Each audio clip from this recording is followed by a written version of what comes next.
Thank you again for tuning into our afternoon drive. I'm Vannas, and this is 1430 ESPN, where we talk about what you care about. The Valley, the state, and every other sport in between, where it's football, basketball, baseball, and everything else.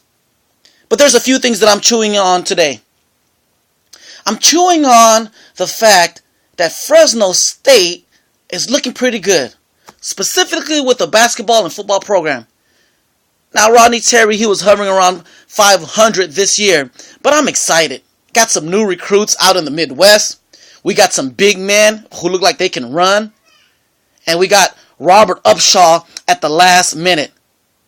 Now, for Robert Upshaw to go to the Kansas State and when the coach leaves, commits to Fresno State, I was like Rodney Terry when I heard the news.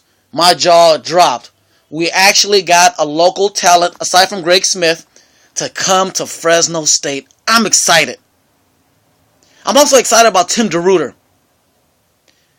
I'm excited about that